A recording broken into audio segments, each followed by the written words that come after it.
My name is Mike. I'm 34 years old, and my wife, Lisa, is 31. We've been married for 7 years and have 2 kids, Ethan and Sophie. From the outside, our life probably looks picture-perfect. A nice suburban home, stable jobs, and family barbecues every weekend. Lisa works in event planning, and I run an IT consulting business. Things were good, at least I thought they were. I'm not the overly suspicious type. Lisa's always had a strong personality, the kind of woman who knows what she wants and how to get it. That's part of what drew me to her. But over the last year, things started to feel off. Little cracks in the facade I didn't want to acknowledge. It began with Lisa being glued to her phone. She'd laugh at texts, say just work stuff, if I asked, and then lock her screen like she was guarding state secrets. There were more late nights at her office too. First, I believed her. She was ambitious. Long hours came with the territory. But my gut told me something wasn't right. Lisa started pulling away physically. Excuses piled up like leaves in the fall. I'm tired. Work's so stressful. Ethan kept me up all night. I tried talking to her about it, but she'd just roll her eyes and tell me I was imagining things. Still, I wanted to believe in us. 7 years together, kids, a home, we had history. But history doesn't matter when someone's lying to your face. And Lisa, she was a damn good liar. It all came crashing down one evening, completely by accident. I was in the kitchen helping Ethan with his math homework while Lisa was upstairs, supposedly taking a shower. Sophie had been playing on Lisa's iPad, but she got bored and handed it to me. "Here, Daddy. It's not working," she said, pouting. The screen was frozen on a text conversation. At first, I wasn't paying attention, but then I saw the name at the top. Ryan. My heart stopped. Ryan was Lisa's ex-boyfriend from her college days. The one she dated on and off before we met. I knew the name because Lisa had mentioned him in passing over the years, always dismissively, like he was just a bad memory. Curiosity, or maybe fear, got the better of me. I scrolled up, and my stomach turned as I read the messages. They weren't just flirty. They were explicit.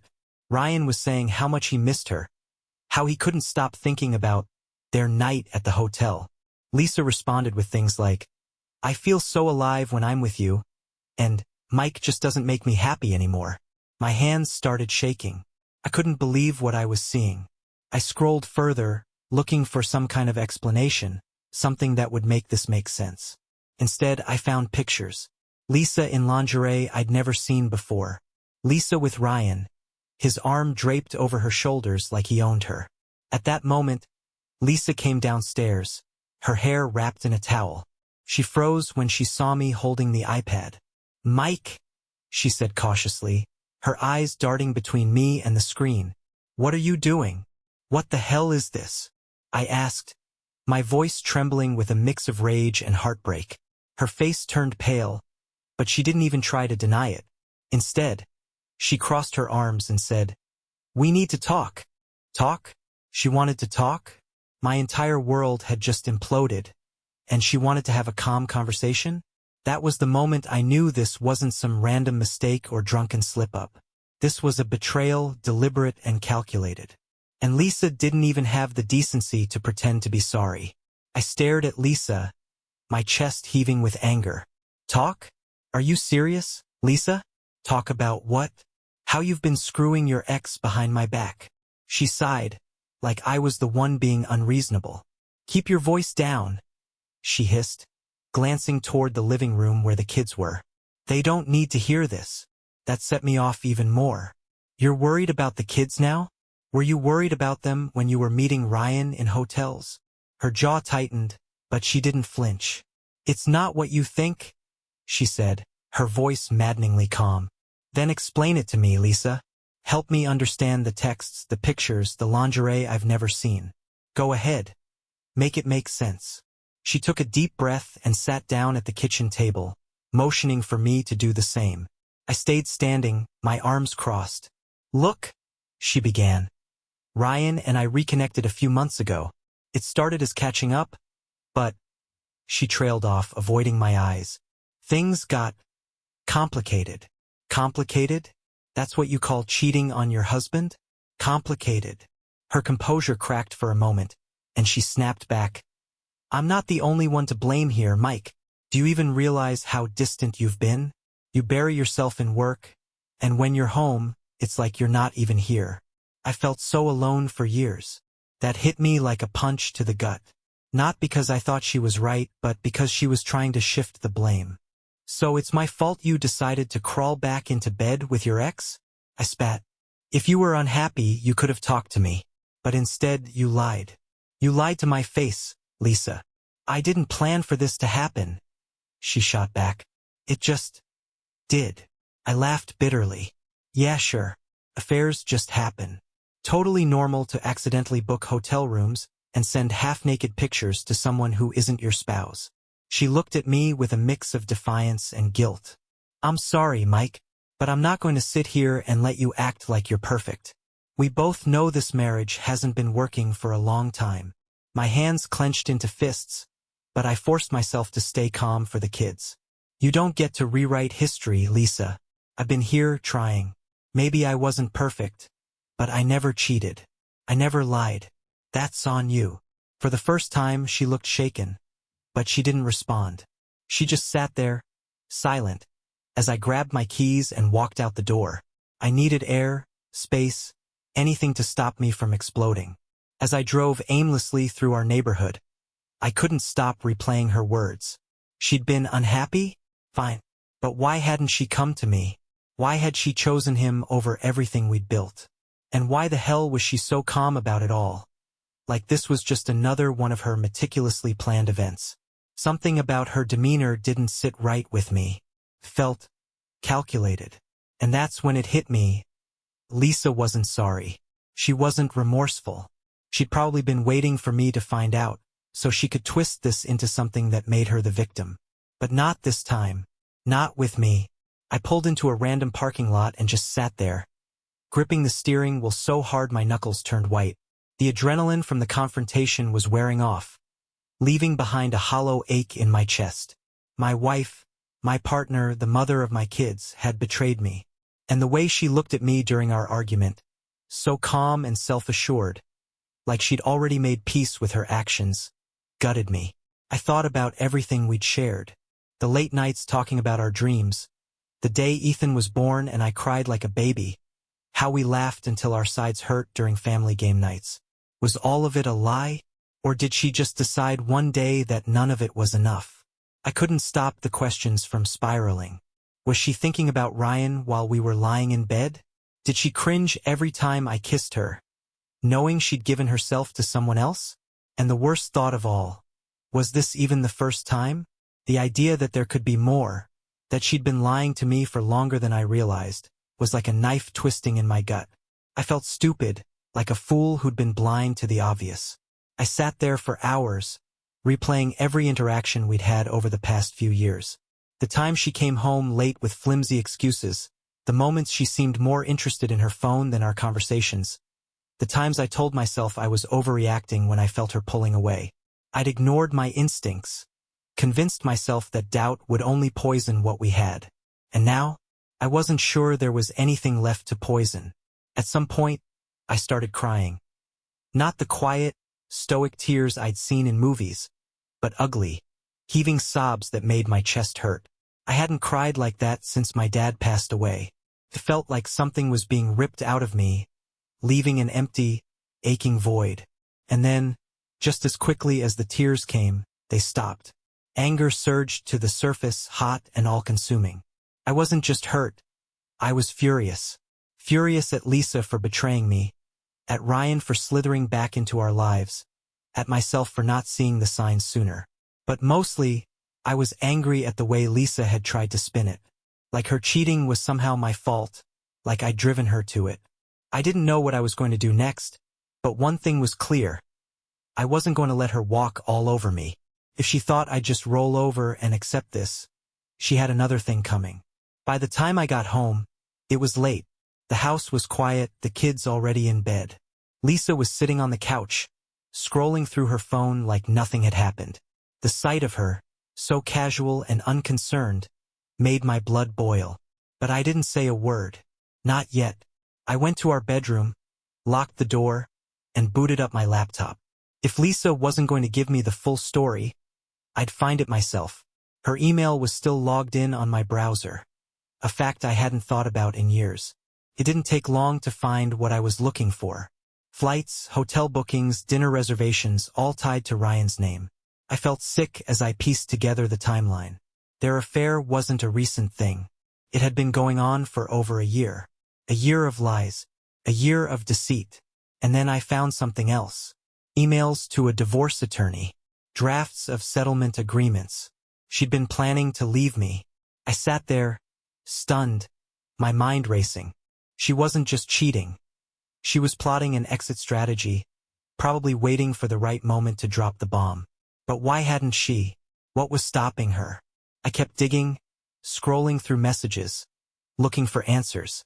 And then I saw it. An email from Ryan, sent just 2 days ago.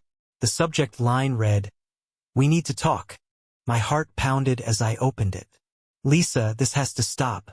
I can't keep sneaking around like this. You need to make a decision, me or Mike. I won't be the other man forever." I leaned back in my chair, the pieces finally clicking into place. Lisa wasn't staying with me out of love or guilt. She was stringing both of us along, trying to keep her options open. I wasn't her husband anymore. I was her backup plan. The realization hit me like a freight train. Lisa wasn't just selfish or careless. She was manipulative. She wasn't afraid of hurting people as long as she got what she wanted. And for the first time, I wasn't just angry. I was determined. If she thought she could play me like a pawn in her little game, she was in for a rude awakening. It was time to turn the tables. The next morning, I acted like nothing had changed. If Lisa noticed anything unusual, she didn't show it.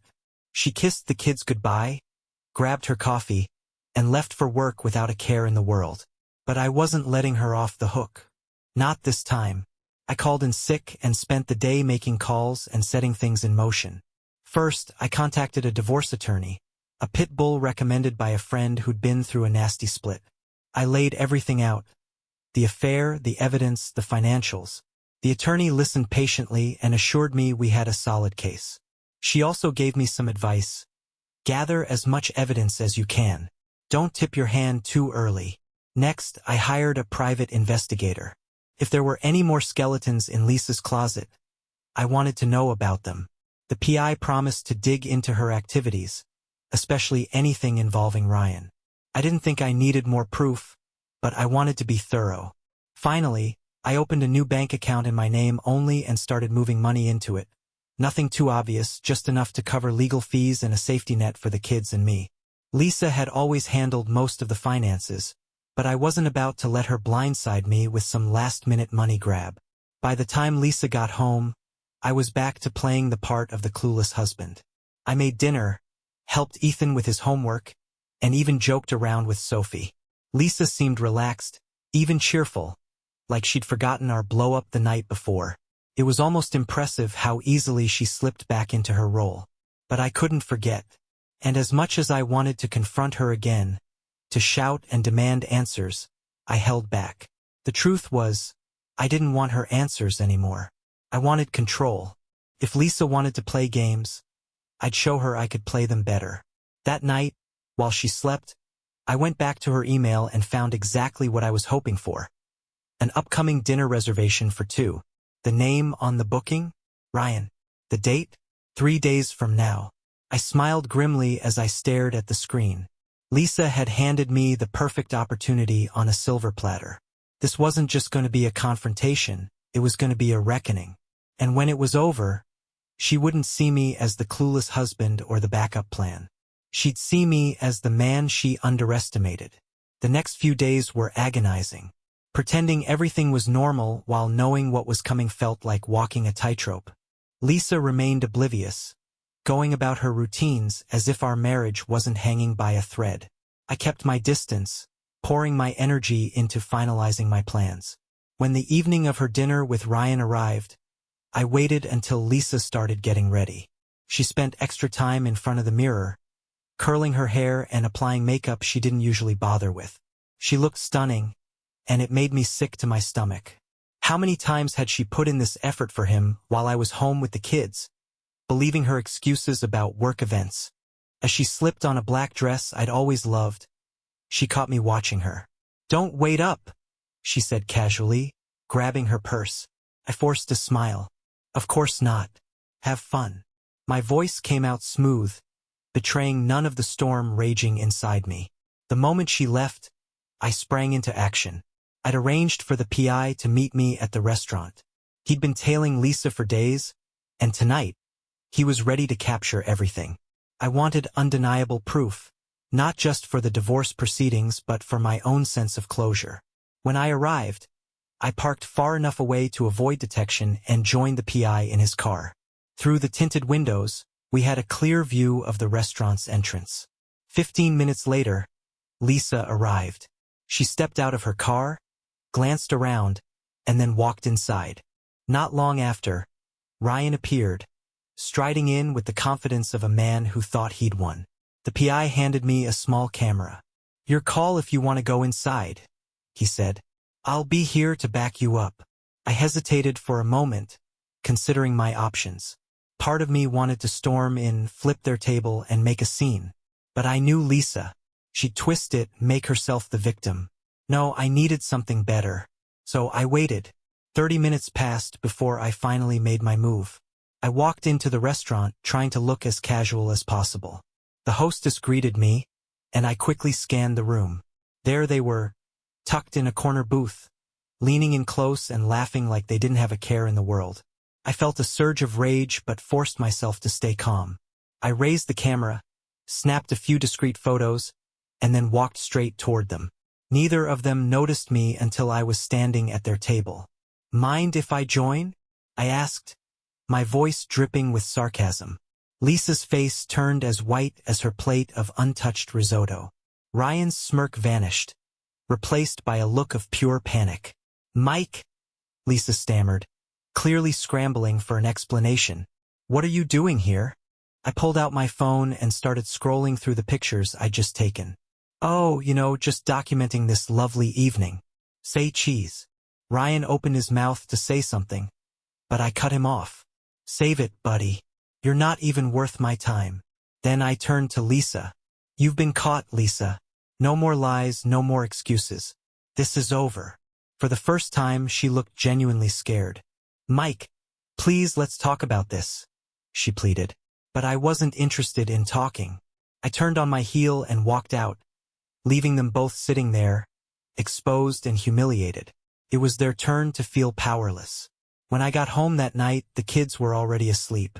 I sat in the living room, letting the events of the evening sink in. My adrenaline was fading, replaced by an unsettling calm. Lisa's betrayal wasn't some abstract pain anymore. It was a cold, undeniable fact, and I was done pretending there was any saving us. Lisa came home about an hour later.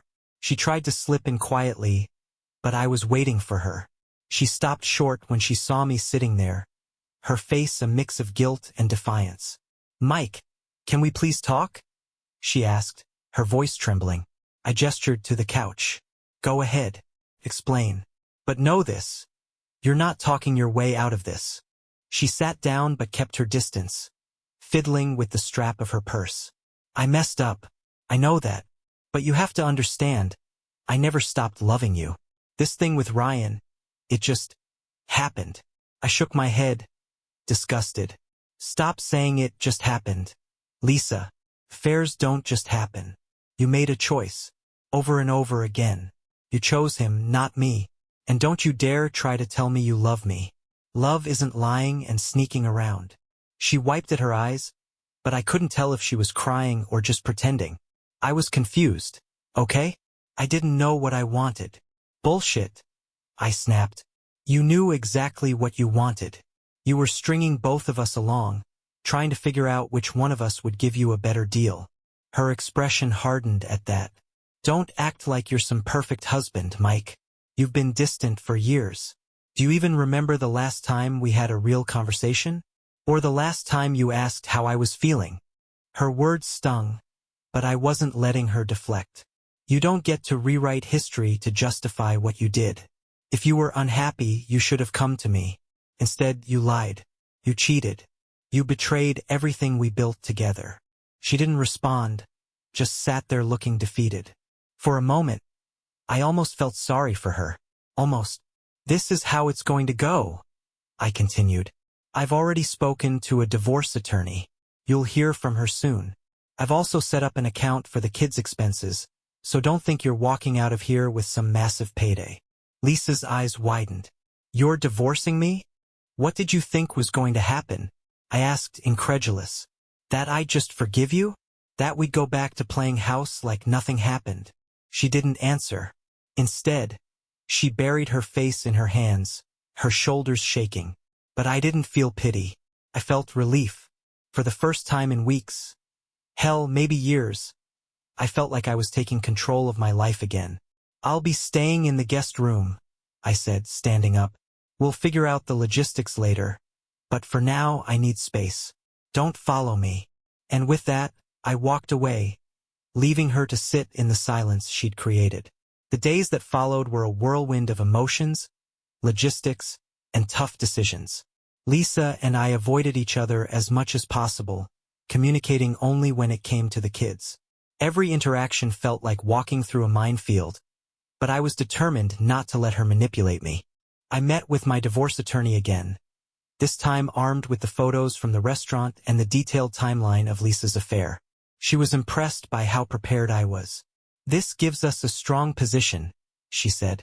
Her actions will weigh heavily in the division of assets and custody discussions. Custody was my main concern. Ethan and Sophie deserved stability, and I couldn't trust Lisa to provide that. She was too self-centered, too focused on her own needs to prioritize the kids. My attorney assured me that the courts would consider her infidelity and lack of transparency when making their decision. Meanwhile, the private investigator I'd hired came through with more damning evidence. Lisa had been siphoning money from our joint account into a private one. She wasn't just cheating. She was preparing for a clean getaway, financially and emotionally. Armed with this new information, I felt more justified than ever in my actions. Lisa, for her part, seemed to alternate between remorse and bitterness. One moment, she'd beg me to reconsider, claiming she'd do anything to fix our marriage. The next, she'd accuse me of overreacting, as if her betrayal was some minor bump in the road. One evening, she cornered me in the kitchen after the kids were in bed. "Do you really want to destroy our family over this?" she asked, her voice trembling. I looked at her, feeling nothing but cold resolve. "You destroyed our family the moment you chose him over us," I said. "Now I'm just making sure the pieces fall where they need to." She didn't have a response for that. Instead, she stormed off, slamming the door to our bedroom. It was the last time she tried to convince me to change my mind. As the divorce proceedings began, I made it clear to Lisa that my priority was the kids. I wanted full custody, with Lisa having supervised visitation until she could prove she was committed to their well-being. She fought back, of course, but the evidence against her was overwhelming. Her affair, her financial dishonesty, her lies. It all painted a clear picture of someone who put herself above her family. For the first time in a long time, I felt like I was in control of my life. I wasn't the naive husband blindly trusting his wife anymore. I was a father fighting for his kids, a man reclaiming his dignity. And that, more than anything, gave me the strength to keep going. The divorce was finalized 3 months later. It was a long, grueling process, but in the end, I walked away with full custody of Ethan and Sophie, our house, and a clear sense of closure. Lisa was granted visitation rights, but only under strict conditions. She fought it tooth and nail, but the evidence of her deceit and financial scheming left her with little ground to stand on. Watching her pack her things and leave the house for the last time was bittersweet. Part of me wanted to yell, to demand answers for all the pain she'd caused. But I didn't. There was no point. Lisa had made her choices, and now she had to live with the consequences. The kids took the separation surprisingly well. They were too young to fully grasp what had happened, but I made it my mission to ensure they felt loved and secure. We started new routines, movie nights, weekend trips to the park. baking cookies on rainy days. It wasn't easy, but every laugh, every hug, reminded me that I was doing the right thing. As for Lisa, she tried to rebuild her life. From what I've heard through mutual acquaintances, things didn't work out with Ryan. Shocker, right? The man who was so willing to sneak around behind my back wasn't exactly husband material. Part of me felt vindicated, but mostly I just felt sorry for her. She'd lost everything because she couldn't be honest.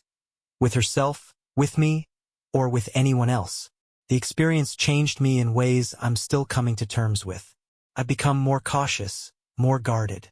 Trust doesn't come as easily as it once did. But I've also learned my worth. I deserve honesty, respect, and love that's given freely, not as a bargaining chip.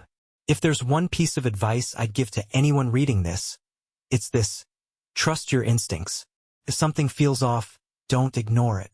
Relationships are built on communication and trust, and without those, they're just a house of cards waiting to collapse.